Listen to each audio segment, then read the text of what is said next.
And if you could just introduce yourself. My name is William E. Dean, Jr. I was born in Vesey, Maine, which is about 4 miles from here. And that was in 1935. My history, I was a twin. I got a twin brother that lives in Florida. I weigh less than 2 pounds. They had given me up.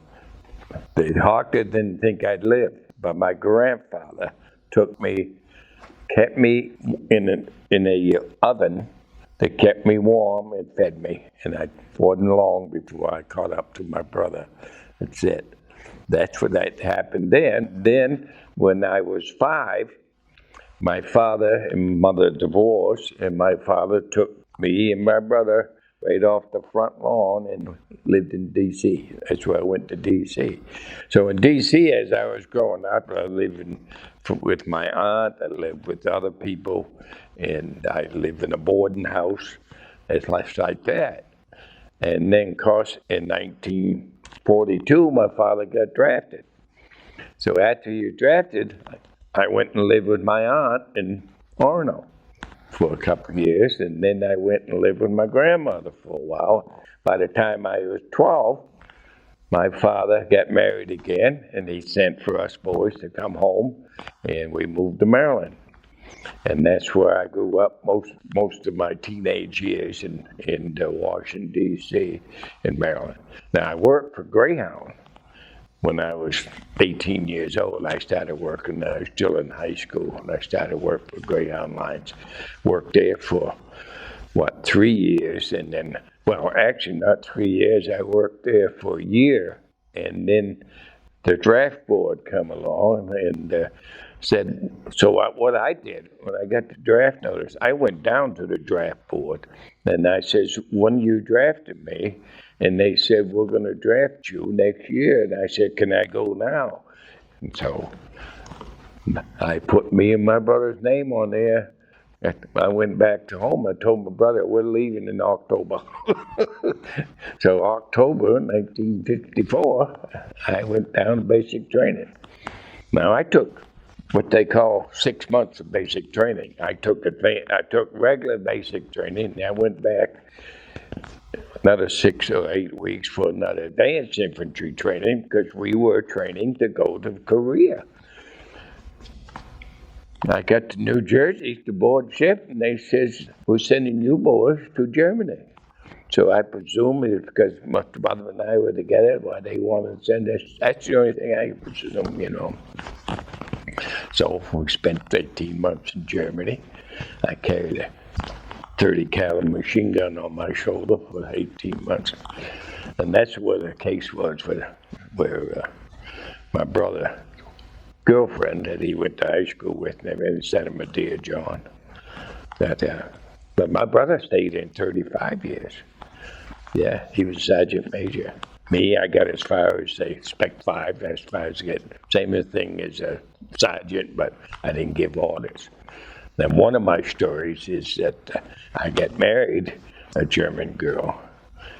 When I come home, I sent for her, and she come over, and we had 3 children. And then that was the end of that. That ended.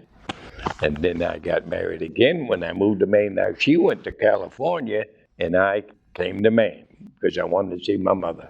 I didn't know much about my mother because she lived in Maine when they separated when I was 5. So I got to meet my mother and got to know my mother because she was with her. That was in 1962 when I moved up here. And I've been here since 62, spent 32 years on the railroad. That's where I spent on the railroad, and after I retired the railroad, I painted houses for 10 years. I retired at 74. I finally decided now I'm all done working, so that's it.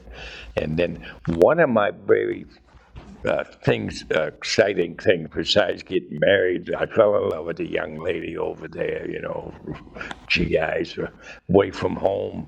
Those things happen. Anyway, I was up on this mountain, and they told us to dig in for the night.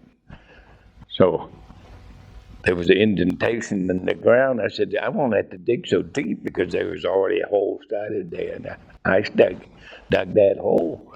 and dug it. And I dug up a German machine gun that had been buried there after the war. Machine gun, a tripod, and 2 empty ammo boxes. And I said, hey, I might be able to take this home. No. The sergeant come along and says, get out of that hole, go find somewhere else to dig. And that was never heard about it again. I couldn't even ask because I was private, didn't have no authority. So I said, gee, I lost the machine gun. It was 30 caliber, the German machine gun. And it was in pretty good shape. I don't know how long it'd been underground, but it was very good shape. That's one of my favorite stories I said to y'all about that. Then I married a lady in Maine here. She's 10 years older than I am, and she had 6 kids. We had 2 kids. Her and I had 2 kids, and those 6 kids I adopted. And one of the oldest ones was 16. Her father signed her right over to me. And she never talked to her father again, as he would not pay support. And, that's the way some guys are. Some guys cannot bring up other kids. I have those boys, those 3 boys and 2 girls that, they love me just like they my own, I take care of them. I talk to them every other once in a while, I give the talk to them. And I've had, according to her, I got 27 grandkids, and they're all over the United States. I got one daughter up in Wyoming. I got a daughter here. I got a daughter from Virginia. She's here visiting me this week.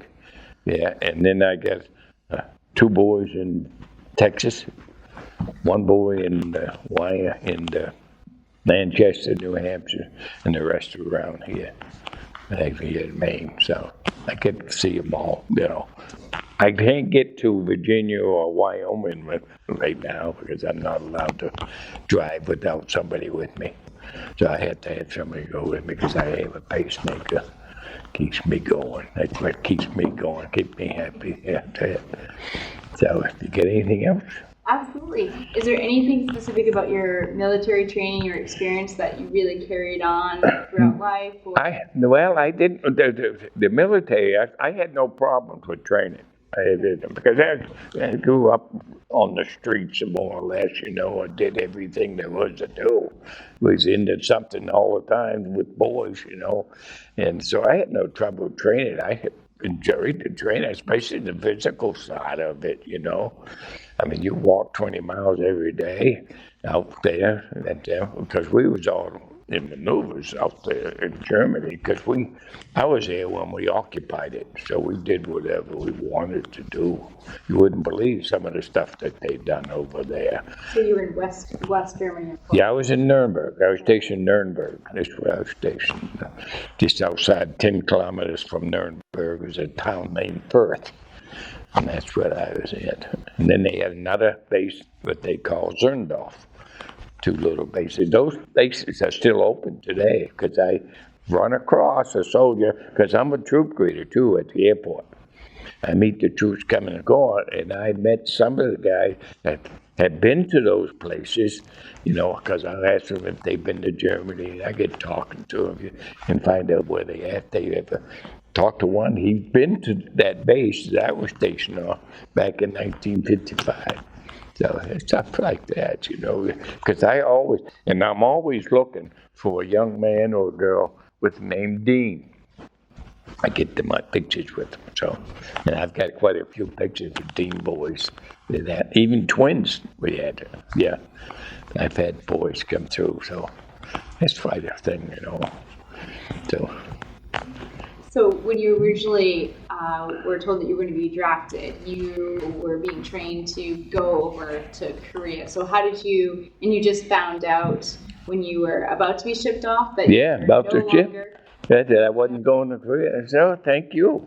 I said, thank God. I said, I didn't have to go to Korea. Did you know much about the conflict at the time? Oh, I knew what was going on, but I didn't name it. Because this is 54, war had stopped. It was the only thing, but they still had snipers over there. They still had to watch out for stuff over there. But no, I didn't realize. I didn't realize how bad that was over there until I read it in the book. So And I the still- history knowledge Right, you have about the right. war. And then I saw a movie on what happened after there. A lot of that stuff should never have happened. But what I have read, a lot of it should not have happened because they were. I don't know if I was supposed to talk about the generals, but General MacArthur should not have sent them boys north. They should never, because they were up there waiting for them. China, well, South Korea, North Korea was waiting for them. They knew what was coming on, and that should never have happened. If we'd stayed at the parallel, I think it'd been better, you know. As a civilian at home, you were really unaware of a lot. Right. No. Like now, we Right. often see Right. the full picture, but we have a little more knowledge of Right. some Of what happened and everything. I didn't realize at the time. I was just a kid. I didn't care, you know, what's going on, everything. But We often hear about stories when soldiers are drafted or they join yeah. that they didn't even know where Korea was on. Right, Did right. you have a similar background? Yeah, I did. Yeah, I didn't pay much attention to it. I knew when I get draft notice that I was going to go in. I knew at one time or other I was going in the service. That's drilled into us from day one. Even from the time when they hit Pearl Harbor, there was 4 or 5 of us kids, you know, on the street. When I was 7 years old. We all swore that we were going to go in the service when we got old enough. You know, kids, how can the boys are. He said we knew we were going to go, and I knew at one time or another I was going to go in the service just to do my time. That's what I did. Did my time. That's it. And that's all I did. Now I've got boys that done. I got grandsons that done. I got 5 of my boys. That's Michael and Wayne, Mark, Billy, and Butch. And also, and one daughter did 10, 11 years. So all that. I still got one boy. He's got 40 years in now. He's in the Air Force. That's my youngest boy. He's overseas right now. He'll be home soon. So the family legacy and Yes, history that- military. My second wife talked to those kids. She said, you both should go down and join. During high school, the recruiters come through high school. A lot of them joined while they were in high school, you know. And that's what they did. And she talked all of them into it. She said, that's what you need for an education. Because if I had my way today, every boy and girl out of high school would do 2 years mandatory, not to go to battle, just go get some training. Because you may need you, you know, just so they know. That's my thought, you know. I think that they should do that. But they had that on the Corps. They had that in the Congress that they'd like to do that. I've even heard that they want to bring back the draft, but the draft would never work again. I don't believe, because we only got 1% of children that are qualified to the military today, which is not good. To my opinion, I don't believe it's good. They're just not qualified. And so, If you were to leave some words of wisdom or some advice for future generations, what would it be? My advice was join the military. Join whatever branch you think you like and get in there and get something. That's my advice to every child I talk to, boys and girls too. I said, girls, if you don't have to go in the Army, you go in the Navy.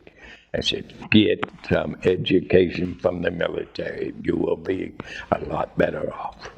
Because you come home, you know what you want to do. All of my boys all got good jobs. Every one of them. 3 of them electricians, 2 of them are carpenters, and you know, I got one boy has his own business. He's one that lives in Texas. The other one is retired from there, but he worked. So that's my advice to all kids: get some military time. You don't have to go to war. Just get out there and get some education for them. Because I think it does help children. My opinion, but. Hey, I'm just one guy. That's one thing about. If I could do it over again, I would stay in.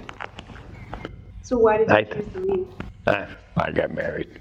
The young lady that I fell in love with, we got married, and I didn't want to leave and go back in, so I decided, well, I'll take it out. I did a couple years reserve time, then that ended too. So that ended in '62 when I moved to Maine. But that's about it. I belong to the Troop Greeters. I'm American Legion there, and I do a lot of thing here. Tomorrow I got to work here. Tomorrow I take everybody on tour tomorrow. I got a bunch of kids coming in tomorrow, and I got to be here at 8:30. So, and I do that for 4 hours every Wednesday. I do that. So not everyone knows about our legacy of the Troop Greeters, and I remember the Troop Greeters when I was in middle school. Yeah, I've been doing that for 20 years now. It's been part of our really legacy here in Vancouver. Do you want to explain what they actually do? What we do, we usually have snacks for them and everything when they come down, but we want to know when they're coming down, we shake their hands and then thank them for their service, and even we'll stay there for 2 hours while they're refueling and shake their hand when they're there. Thank you for your service. That's the best thing they can do, to do that. Because anything else, we make sure they get something to eat and snacks and stuff like that. So the soldiers that you're greeting, they're coming in from whatever country they come. We just had one last week at 2 o'clock in the morning. We had 109 of them coming home. They were coming home from over there near Ukraine. I don't know what country, but they were coming down. Because I had a grandson just came home from Poland, and he's home now. So, and my son, he's in another country, but he'll be home in 10 more days. And I'm glad when he gets home, because he's going to retire when he's 60, he says, from the reserves. He's in the Air Guard. But anything else? I think that